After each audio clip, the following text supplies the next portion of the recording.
Llegué a Filosofía Salamanca y empecé a acordarme de todo lo que había hecho en la Escuela de Magisterio de León, donde yo estudié Magisterio.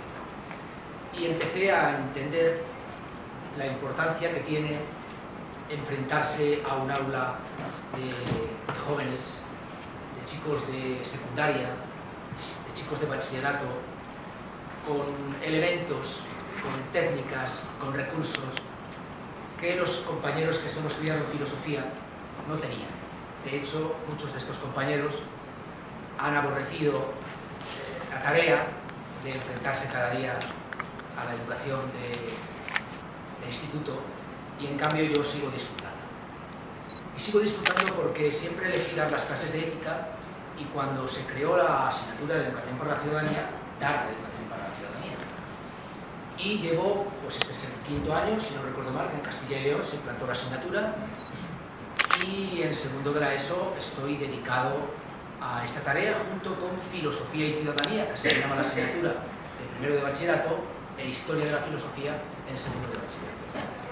La verdad es que estoy muy feliz de haberme comprometido con esta tarea, porque me ha dado la medida del mundo en el que estamos ahora mismo viviendo, de la sociedad que los chicos se encuentran cada día, podríamos decir, en su casa, cuando llegan del instituto a comer con su familia, pues oyen comentar y a veces ven las noticias y escuchan a su padre cómo las valora, o a su madre o a su abuelo, y después me lo cuentan a mí en la clase de Educación para la Ciudadanía. Todas mis clases, por supuesto, se dan en círculo, y digo por supuesto porque no entiendo que la tarea, como decía hace un momento José Antonio cuando intentaba presentarme, casi no lo ha conseguido, pero estoy aquí para aclarar lo que sea necesario, es fundamental para poder aprender a pensar en comunidad. Y cuando se piensa en comunidad, se ha de ver la cara del que tienes enfrente, se ha de mirar a los ojos y se ha de pensar con el otro.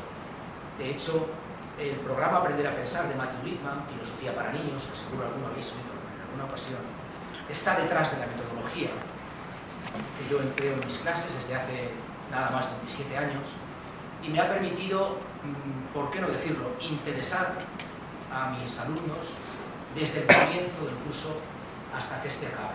Y cuando la asignatura es optativa, para que siempre haya algunos alumnos que no pueden entrar en ella porque se llenó. Por tanto, estoy, insisto, feliz y vocacionalmente dedicado a la educación para la ciudadanía. ¿Por qué? Porque creo fielmente y también ciegamente en que no es posible enfrentarse con éxito a una vida feliz sin la conciencia de ser ciudadano. Y la conciencia de ser ciudadano no se obtiene porque hayas empollado qué significa ser ciudadano, o porque hayas empollado qué significa sociedad democrática, o porque, en fin, te hayan mandado estudiar un tema. La ciudadanía, como cada día puedo comprobar en mis clases, solo se aprende entrenándola. A meter un gol por la escuadra o andar en bicicleta se aprende disparando muchas veces a la puerta y subiéndose en la bicicleta y cayéndose varias veces. A ser un buen ciudadano, y más en un mundo tan complejo como en el que estamos viviendo hoy, solo se aprende entrenando ciudadanía.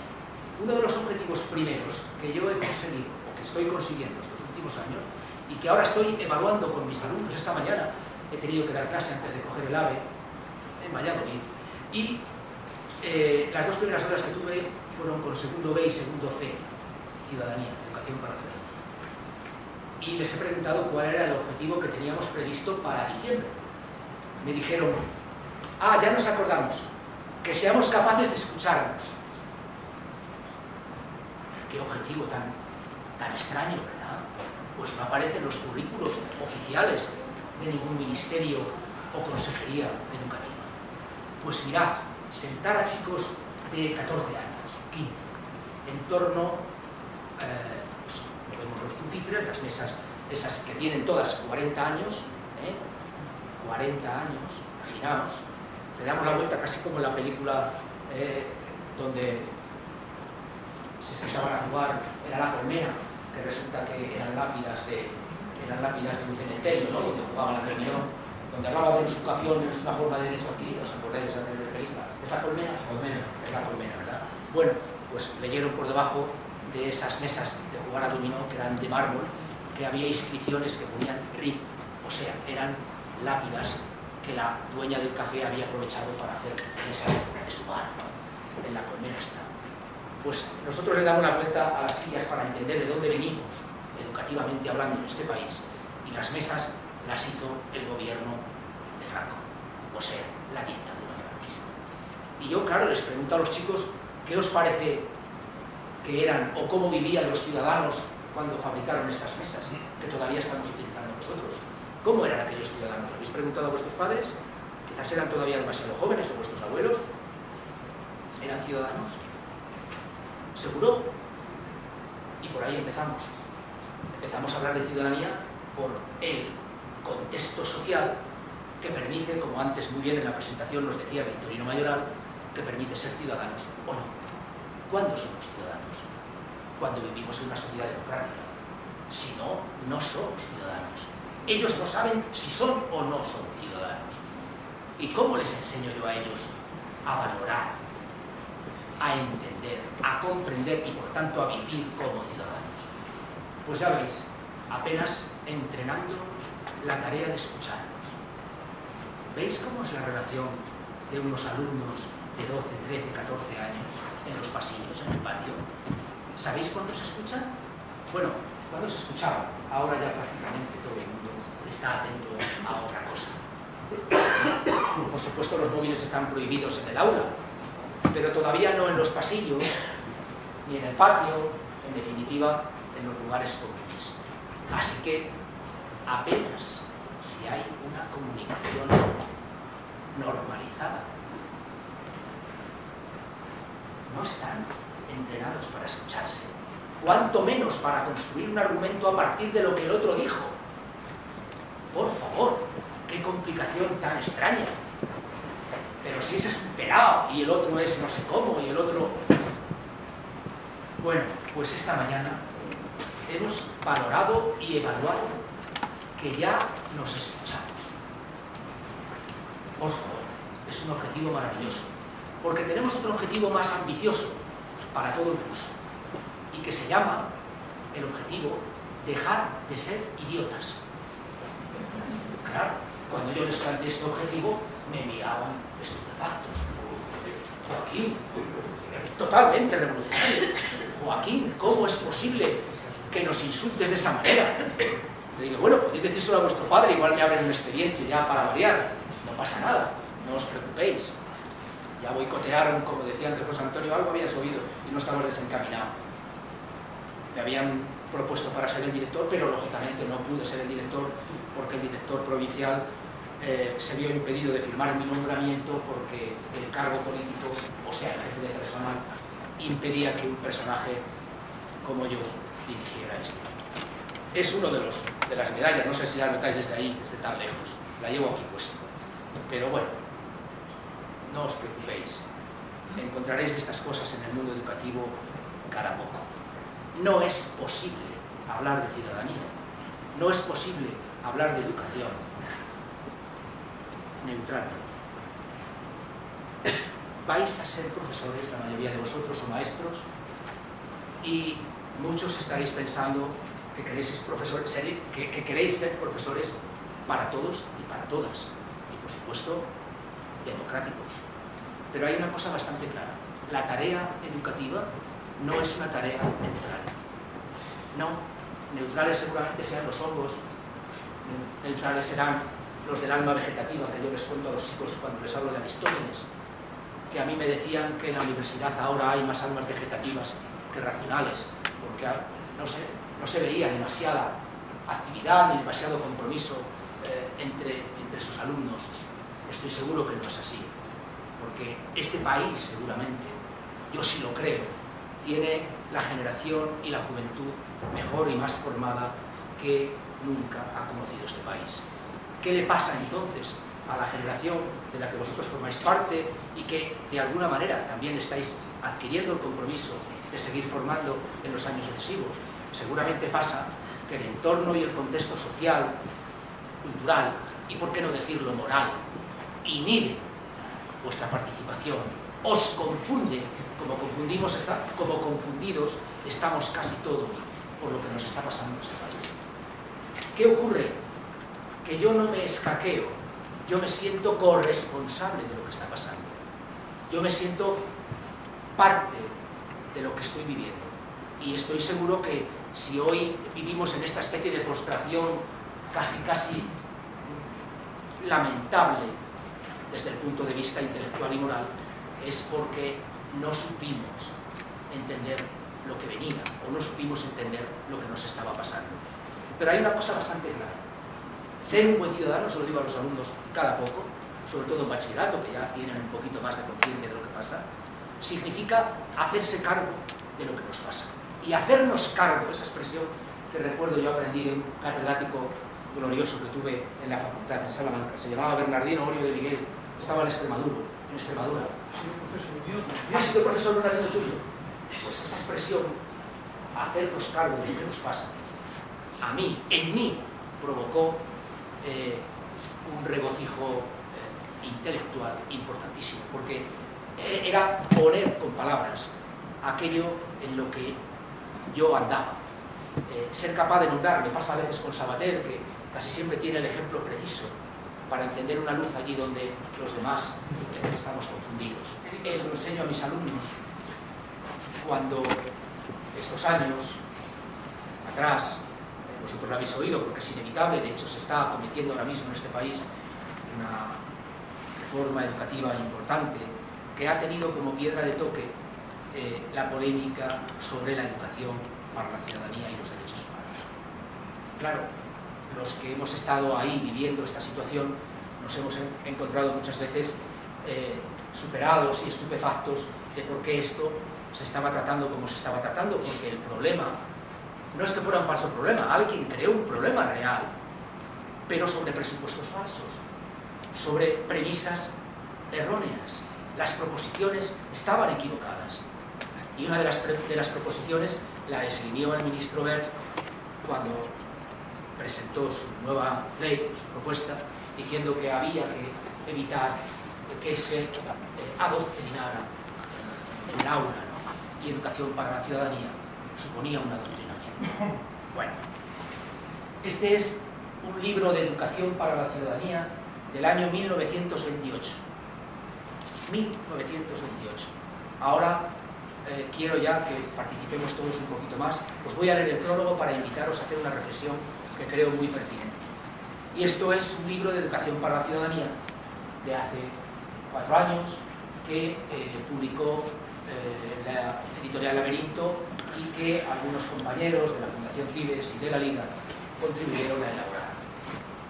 Yo he retado a multitud de personas, porque he participado en algún foro donde se ponía en cuestión y se afirmaba con rotundidad que educación para la ciudadanía era un instrumento de ideologización y de no sé cuántas cosas más extrañas. Y no hay nadie que en este texto me haya dicho, mira, aquí hay un juicio tendencioso, aquí hay una valoración que pretende evitar que los alumnos piensen con autonomía y con independencia. Nadie me lo ha podido hacer. Y nadie lo ha podido hacer en el currículo oficial que existe en los boletines, no solo del Estado, sino en las transposiciones que se ha hecho a las diferentes autonomías. Por tanto, todo es una manipulación burda para justificar lo injustificable. El escenario de nuestro horizonte educativo en las escuelas y en los institutos, sin un entorno, sin un contexto, sin una asignatura que ayude a los alumnos a escucharse, como os he dicho, primero, a pensar sobre el pensamiento del otro, segundo, y a dejar de ser idiotas como objetivo máximo, ese horizonte es pavoroso. Solamente lo podremos suplir, como antes fue postulado, no sé en qué momento lo oí, así, en las preguntas que nos hizo nuestro compañero hace un momento en la encuesta Flash, cuando preguntaba ¿cómo trabajar esto o dónde se trabaja? ¿Creéis que la interculturalidad está en los programas? Yo levanté la mano está exclusivamente en la iniciativa de profesores concretos y particulares. Me temo que va a quedar esta materia al albur de Quijote, se dice en este país, me parece que es el estereotipo positivo más a la mano. De Quijote es como un servidor que, hablando de lo que ustedes quieran que yo hable, concluiré siempre en que si no hablo para ciudadanos y si no soy capaz de formar ciudadanos, estaré perdiendo tiempo. No servirá de nada. Esto lo tenía tan claro Palau Vera, que así se llama este maestro, que escribió el prólogo desde el 18, aunque el libro se publicó 10 años más tarde. Fíjense lo que dice. Este libro tiene por objeto servir de base a una completa educación del ciudadano en el amplio sentido que debe darse a la palabra educación. Su finalidad rebasa, pues, los límites de la pura instrucción cívica, que se concreta a dar nociones escuetas de derecho civil e indicar los deberes del ciudadano en su relación con los organismos oficiales. Toda la obra tiende a ilustrar al joven acerca de lo que es la sociedad, de lo que debe a la comunidad y del modo práctico como puede y debe cada ciudadano contribuir a la vida social. ¿Os dais cuenta que no se está preguntando qué le puede dar la sociedad a él, cómo puede su patria ayudarle a él, sino cómo el ciudadano puede contribuir a que esa sociedad sea mejor o a que ese entorno o esa escuela le ayude a él? Por tanto, estamos hablando ya de una orientación. No te preguntes, era Kennedy, ¿no?, en que se preguntaba ¿qué puede hacer América por ti? Pregúntate, ¿qué puedes tú darle a América? Por tanto, ese sesgo me interesa muchísimo. Mirad, vivimos ahora mismo en un contexto en el que quizás la crisis, no solo económica, ojalá fuera solo económica. Yo vivo en una huerta, si queréis pasáis por allí, os doy las patatas, tengo bastantes, me sobran patatas y cebollas y tomates, no hay ningún problema. No es ese el verdadero problema. No, este país ha sobrevivido a multitud de crisis de ese tipo. Pero en cambio, cuando peor ha salido este país de los problemas es cuando la crisis ha sido cultural, moral y de valores del tipo del que os estoy hablando. Ese rearme moral no nos lo va a dar precisamente ninguna religión, y yo sé que todos lo sabéis. No es ese el rearme moral del que yo estoy hablando y el que necesita, a mi juicio, este país. Estamos hablando de otra cosa que, como veis, ya tenían claro hace casi 100 años en este país. Sigue diciendo. Dice, toda la obra tiende a ilustrar al joven acerca de lo que es la sociedad, de lo que debe a la comunidad y del modo práctico como puede y debe cada ciudadano, os decía. Dice, pero el libro en sí mismo, o por sí mismo, sería un instrumento de poca eficacia sin la labor del maestro o del padre, los cuales, en esta formación de la moral cívica, tienen ancho campo donde practicar las más nobles funciones de su ministerio. Curiosamente, habla de los padres también. ¿De qué estamos hablando? Mirad, no hace mucho, en una entrevista que me decía antes una compañera de Cibes que había escuchado también en un podcast de la SER, me preguntaron sobre ciudadanía y me preguntaron sobre lo que podíamos hacer en los institutos a este respecto.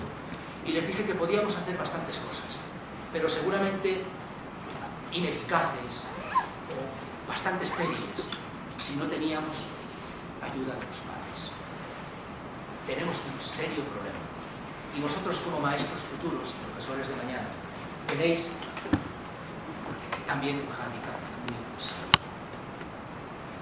Si las familias de este país no se implican de otra manera como lo están haciendo actualmente en la educación de sus hijos, tenemos un serio problema. Tenemos un serio problema. La formación de los profesores y el papel de los padres en la educación de sus hijos son los dos pilares sobre los que se puede asentar el rearme educativo y moral de este país. Y yo me estoy encontrando cada año, y hablo de algo bastantes, cuando soy tutor, que lo soy cada 2 o 3 años, en bachillerato, o en cuarto de la ESO, y quiero hablar con los padres, o en segundo de la ESO, quiero hablar con los padres de qué pasa en su casa, y hay una respuesta bastante pasiva. Hay un compromiso muy laxo con la educación de los chicos. Me preocupa sobremanera. Por tanto, que este hombre, hace casi 100 años, hablara ya del padre y de su magisterio como un elemento fundamental para que esa tarea cívica prenda y germine, me resulta muy esclarecedor. Los niños, dicen los distintos sistemas pedagógicos, han de desarrollarse integralmente, es decir, física, moral e intelectualmente. Me sorprendió esto muchísimo, veréis cómo sí. Dice, en la práctica, los esfuerzos por conseguir este desarrollo en estos tres sentidos son esfuerzos dispersos. Para el desarrollo físico se practica la gimnasia. Hay una especialidad de gimnasia en magisterio también, ¿verdad? ¿Qué dirían los de educación física si llevamos gimnasia, verdad? Nos pondrían sobre la pared y nos dispararían. ¡Qué insulto a nuestra tarea! Por favor, yo cuando le digo, ¿dónde está el profesor de gimnasia? Siempre me mira, por favor, Joaquín, un poco de respeto. Bueno, curioso, ¿no? Cómo las palabras pueden tornarse un insulto. Este hombre habla de gimnasia y sigue diciendo, y se organizan juegos. Para el desarrollo moral se predican bellas cosas y se leen historietas. Para el desarrollo intelectual se enseñan las distintas materias del programa. Aunque sea sobradamente conocida, se olvida, no obstante, poner ante los ojos la finalidad de esos esfuerzos. ¿Para qué desarrollar el cuerpo, el carácter moral y la inteligencia? La contestación no puede ser más que esta: para formar buenos ciudadanos, es decir, sanos y útiles miembros de la comunidad. Pues señores, no me digan que esto no es emocionante escucharlo en un texto del 18. Me han dado ganas, como en las iglesias afroamericanas de gospel, decir, amén, hermano, que aplaudís. La verdad que me ha llegado bastante. No sé cómo interpretar lo que me estás diciendo, pero bueno, después me lo explico. No lo tomes por el lado de la religión, sino porque realmente me han dado ganas de motivar un poquito tómatelo de forma positiva. Gracias. Yo creo que el cambio tiene que empezar por cada uno y cada una misma. O sea, muchas veces no reflexionamos lo suficiente sobre nuestra práctica o sobre quiénes somos también en la vida pública, ¿no? Por ejemplo, yo soy, aparte de quizá un docente, yo hice pedagogía, también soy un amigo de mis amigos, un hijo de mis padres, y también qué cambio puedo hacer yo en ese entorno más cercano con mis actitudes, por ejemplo. Yo siempre reflexiono sobre esto, soy a veces el amigo como rollo, ¿no? Que no ríe un chiste racista, o que incluso lo denuncia. No solamente no reírlo, sino denunciarlo. Y yo creo que esto es algo bastante importante, porque bueno, nosotros también en nuestras clases podemos desde luego contribuir, pero también en nuestro día a día. Bueno, es una de las varias reflexiones. Tengo aquí cosas apuntadas. Vale, muy bien, gracias, Borja. ¿Y tú qué has entendido de lo que has escuchado? ¿Cómo te llamas? Perdón. Yo, sí. Atenea. Atenea, ¿qué te ha parecido? ¿Qué valoración te merece? A ver, yo me quedo con la última parte, bueno, la mitad y última parte, lo del gobierno y lo de la política. Yo pienso que la gente, o sea, hay como los jóvenes, en este caso los jóvenes, sí que estamos, con los que yo me relaciono, sí que tienen una conciencia política, pero no todo el mundo es así. O sea, pienso que todavía cuesta entender y pensar y reflexionar sobre ello, porque no hay como ganas de reflexionar sobre esos temas. ¿Crees que les gusta. ¿Crees que hemos entrenado poco, como antes comentaba? Sí. ¿Más valoraciones, por favor, alguien que...? ¿Sí? ¿Puedes presentarte, por favor? Me llamo Edwin. ¿Te llamas? Edwin. Okay. Yo considero que lo que fue el líder del siglo XIX se ha quedado a principios del siglo. Considero que las nuevas juventudes son vagas respecto al tema de ser políticos, por así decirlo. Finalmente, la sociedad en general ha tomado la facilidad de saber las cosas, pero no actuar. Como que dejan el peso de las cosas a quien lo dirigen sin formar parte de los desarrollos sociales. Ajá. ¿Crees que falta compromiso, entonces? Falta mucho tiempo. Falta, creo que también lo que falta es educar en ese compromiso. Sí. Es centrarme en lo que decías desde las familias y desde la escuela. Para que las personas sean críticas, tienen que aprender a ser críticas. Y para que sepan, para participar, tienen que aprender a participar. Pero si nos educan solamente desde el adquirir conocimientos, entonces luego no vamos a poder cambiar. Que yo creo que hemos pasado en casa, ¿no? Con el sistema educativo que se ¿Alguna valoración más por ahí? Sí. Bueno, yo soy maestra, no llevo tantos años, tengo casi 7 años, pero bueno.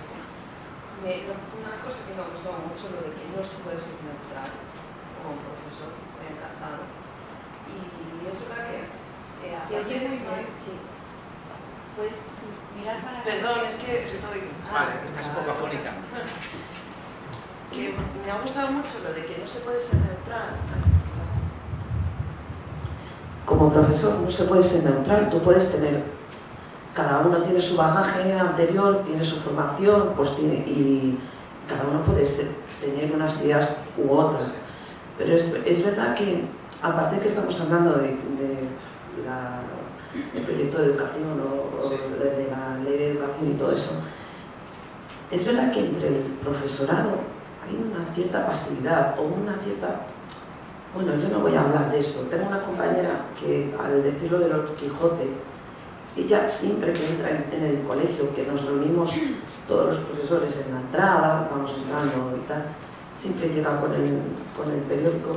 Pues mirad lo que acabo de leer, y siempre muy encendida, ¿no?, de cosas que están pasando en la actualidad, y la gente mira para otro lado, no sé qué, y ella dice, es que me siento muy sola, porque yo esto se lo digo a los niños, sí, y estamos en un centro de primaria, infantil y primaria, pero noto que es verdad que tenemos que pensar un poco que como docentes es bueno que conozcamos lo que hay, no avergonzarnos de lo que está pasando y transmitir un poco a los niños eso, porque es verdad que a veces en casa tampoco... Sí, los mensajes que llegan en las familias, de verdad, son descorazonadores. Ese es un aspecto que a mí me preocupa sobremanera. El otro aspecto que me preocupa sobremanera es algo que ya intuyó Einstein, anoté la cita por aquí, dice, temo el día que la tecnología superará nuestra interacción humana. El mundo tendrá una generación de idiotas. Curioso, ¿no?, que también emplea esa palabra. Entonces, me temo y sospecho, y es algo que es un reto que yo al menos como docente debo de asumir, y es que las tecnologías actuales de la comunicación, los móviles y las formas de entretener su tiempo, las formas de ocio, incluso las formas de acceder al conocimiento, por qué no decirlo, están reduciéndose demasiado a consultar una pantalla. Y el hecho de que, por ejemplo, a mí se me pregunta normalmente cuando voy a hablar con alguien, ¿traes un PowerPoint? ¿Traes no sé qué? Digo, no, voy con la palabra, soy analógico. ¿Y qué quiere decir eso? Pues que quiero antes, claro que me sirve, claro que si estoy aquí es porque he sacado el billete de AVE por no sé qué cargo de internet y tal, pero por favor, que estamos hablando de algo que no puede ser sustituido, no puede ser sustituida la comunicación interpersonal. Aquí yo estoy muy preocupado porque he leído que un juez ha dicho que los padres pueden entrar en tu Facebook y pueden entrar en tu Twitter o en tu Twenty y ver tus privados. Estaba indignadísimo con que eso fuera legal y con que eso pudiera permitirse un chico de 14 años. Le dije, hombre, vamos a ver, Hanna, tú si te imaginas que hayas sido contactado por alguien que verdaderamente quiera usarte, quiera manipularte, quiera abusar de ti, que a ti te pueda pasar algo, ¿quién es responsable? ¿Tú? Dice, no, será mi padre, claro, será mi padre, que es para eso es mi padre. Digo, vale, pues por eso, porque como es tu padre, porque para eso es tu padre deberá de tener cuidado con tus relaciones. Aunque sean virtuales, aunque sean estas de Facebook o de Twitter. Por tanto, por favor, necesitamos ayudar a nuestros alumnos a parar. Adriana Sí. Oh, qué suerte. Adelante. Que, bueno, yo solo he estado en la última parte de la exposición y por Un tanto... poquito más alto. Que he estado solo en la última parte de la exposición y no he podido escuchar lo que habéis hablado previamente, pero me he quedado con algunos conceptos. Voy a empezar por esto último que estamos comentando, ¿no? A mí me preocupa bastante el que se mezcle el tema de las tecnologías, ¿no? Me parece realmente preocupante que mezclemos, por un lado, el uso de las tecnologías que hacen los menores de edad y, por otro lado, cómo las tecnologías están cambiando nuestras relaciones personales y están suponiendo un cambio muy trascendental en todas las esferas de nuestras vidas, ¿no? Entonces... Perdona por mi osadía, pero es que sería muy largo discernir cada aspecto. Por supuesto que estoy de acuerdo contigo en que precisamente las nuevas tecnologías están favoreciendo una forma de compromiso ciudadano que, dadas las cosas hoy por hoy en nuestro país, se ha revelado como fundamental para que haya habido movimientos ciudadanos importantes, las mareas blancas, verdes o las convocatorias del 15M, etcétera, etcétera. Me parecen fundamentales y esa comunicación, esa inmediatez es buena. Yo estaba hablando del otro factor, de ese factor que impide la asimilación. No, es que yo no creo, y estoy de acuerdo con Goleman, no podemos hacer dos cosas al mismo tiempo. No. De hecho, el señor Bush Jr. casi se nos ahoga comiendo una galleta mientras veía la televisión. ¿Por qué? Porque este hombre es exactamente el ejemplo palmario de que los hombres, las mujeres, necesitamos pausa. Y generalmente no nos la damos. Bien, creo que el fenómeno, creo que el gesto educativo de pararse a pensar sobre estos aspectos, primero, contribuyen a eso que nos ha concitado hoy aquí, que nos ha apuntado aquí, que es pensar el hecho de ser ciudadano, ¿qué significa? Y ese pensamiento ha de hacerse en comunidad, ha de hacerse en grupo. Y para eso, por supuesto, que necesitamos pausa y necesitamos distancia. Sí, Adriana, ¿puedes? Sí, pero es que yo creo que todo esto está bastante ligado con otros aspectos que has comentado antes. Yo creo que vivimos en una lógica, en un sistema que tiene una lógica que va muy marcada. Cuando hablas de los alumnos que entran a clase con el móvil, salen de clase con el móvil, incluso en clase están con el móvil, o que consumen otro tipo de tecnologías o otro tipo de aparatos electrónicos, es porque estamos sumidos en una lógica en la que premia el consumo de este tipo de tecnologías y el consumo de este tipo de dinámicas que la educación. Mismamente en esta facultad, estamos en la Facultad de Educación, la educación es eje vertebrador de toda sociedad y está siendo uno de los sistemas, está siendo una de las cosas más atacadas en nuestro país y es una de las facultades menos movilizadas de la Comunidad de Madrid. No la que más, no digo la que más, pero es una de las que menos. Y no es una cuestión de movilizarse por movilizarse, porque premia primero el pensar y que después se movilicen, no simplemente por hacer bulto. Pero es una facultad que y no hablo de la facultad, sino de la universidad en general, porque es donde yo estoy y es lo que vivo más de cerca, tanto los docentes como los estudiantes no hacen ese pensamiento crítico de qué situación está la educación y, por tanto, cuando hablas de ciudadanía, entiendo que es por el tema de la LOMCE y de la asignatura y demás, ¿no? Entiendo que no hemos reflexionado sobre la educación que queremos, sino que se nos van implantando distintas leyes educativas que no terminan en ningún momento de ser implantadas al 100% y de ver cómo es su funcionamiento y la trayectoria que han podido tener tanto los docentes como los estudiantes, y en cambio nos siguen implantando nuevas cosas, las cuales ni las reflexionamos, ni sabemos en qué consisten, ni las consecuencias que pueden tener. Y me preocupa bastante que en esta facultad, en particular, lo digo, o sea, yo no estudio aquí, o sea, entonces que nadie se sienta atacado también por ese lado, ¿no? Yo no estudio aquí, pero veo también que es una facultad que dentro de que como en otras facultades de educación de la Comunidad de Madrid, de las distintas universidades públicas, no se está moviendo. No se está moviendo nada cuando es uno de los sectores que está siendo más atacados. Y me preocupa porque ya no creo que sea una cuestión solo de esta asignatura o demás, sino que no se está reflexionando sobre lo que realmente está pasando, sobre las consecuencias que tienen las diferentes leyes educativas que nos quieren meter por embudo y que la gente no sabe qué es la LOMCE. No se sabe qué es la LOMCE y no se ataca las consecuencias que tiene la LOMCE. Muchas gracias, Adriana. Vamos a ver, mirad, veo que José Antonio me dijo que deberíamos de estar ya acabando.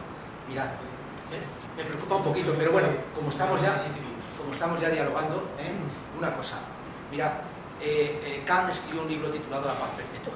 Seguramente Kant tenía ahí muchas notas cogidas para poneros en común precisamente cómo esta figura del pensamiento ilustrado, de la filosofía en general, que es Kant, motivó que Adela Cortina, una catedrática importantísima de la Universidad de Valencia, de ética, escribiera un libro titulado Hasta un pueblo de demonios.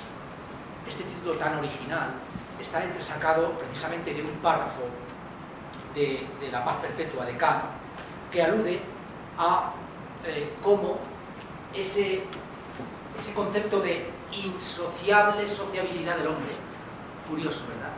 Es cierto, en todos hay esa pulsión, en todos nosotros hay esa fuerza de querer romper con lo establecido, con lo que nos puede coartar.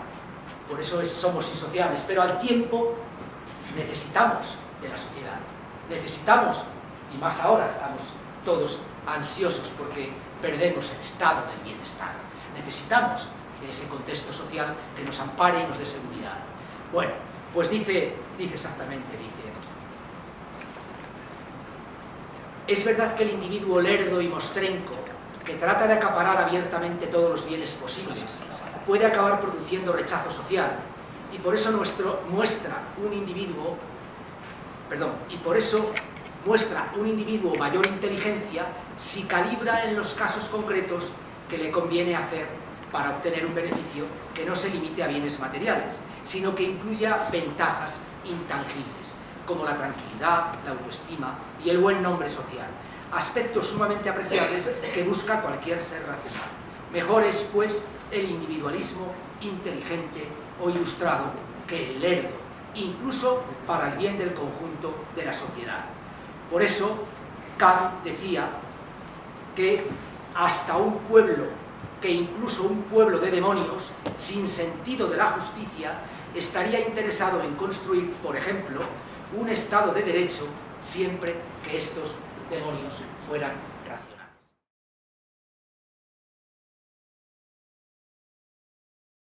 Cuando intentaba presentarme, casi no lo he conseguido, pero estoy aquí para aclarar lo que sea necesario.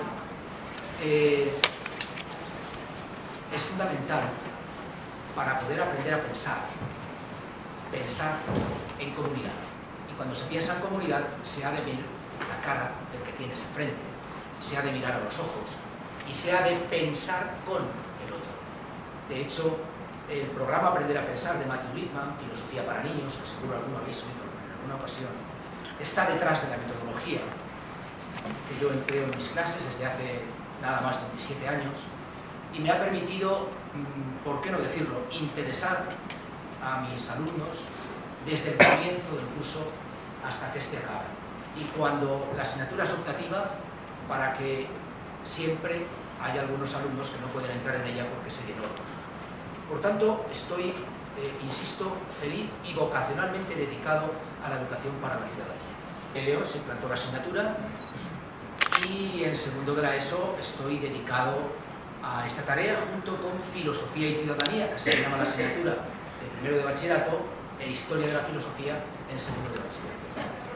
La verdad es que estoy muy feliz de haberme comprometido con esta tarea porque me ha dado la medida del mundo en el que estamos ahora mismo viviendo, de la sociedad que los chicos se encuentran cada día, podríamos decir, en su casa, cuando llegan del instituto a comer con su familia, pues oyen comentar y a veces ven las noticias y escuchan a su padre cómo las valora, o a su madre o a su abuelo, y después me lo cuentan a mí en la clase de educación para la ciudadanía. Todas mis clases, por supuesto, se dan en círculo, y digo por supuesto porque no entiendo que la tarea, como decía hace un momento José Antonio, ¿por qué?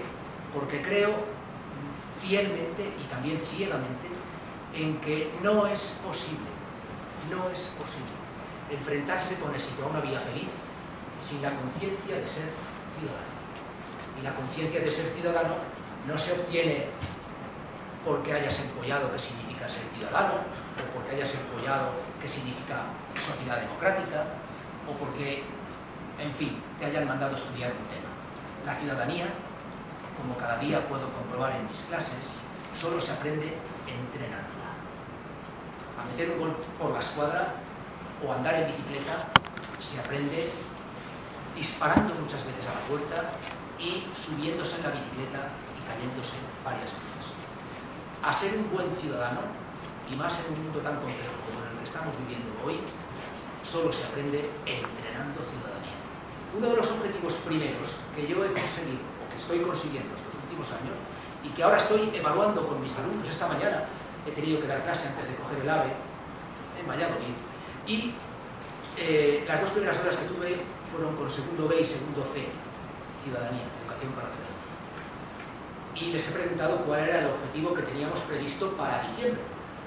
Me dijeron, ya nos acordamos, que seamos capaces de escucharnos. Qué objetivo tan extraño, ¿verdad? Pues no aparecen los currículos oficiales de ningún ministerio o consejería educativa. Pues mirad, sentar a chicos de 14 años, 15, en torno, pues, como vemos los pupitres, las mesas esas que tienen todas 40 años, 40 años, imaginaos, le damos la vuelta casi como en la película donde se sentaban a jugar, era La Colmena, que resulta que eran lápidas de un cementerio, ¿no?, donde jugaban la reunión.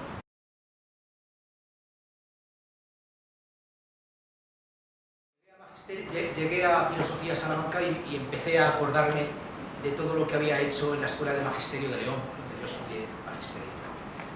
Y empecé a entender la importancia que tiene enfrentarse a un aula de jóvenes, de chicos de secundaria, de chicos de bachillerato, con elementos, con técnicas, con recursos que los compañeros que solo estudiaron filosofía no tenían.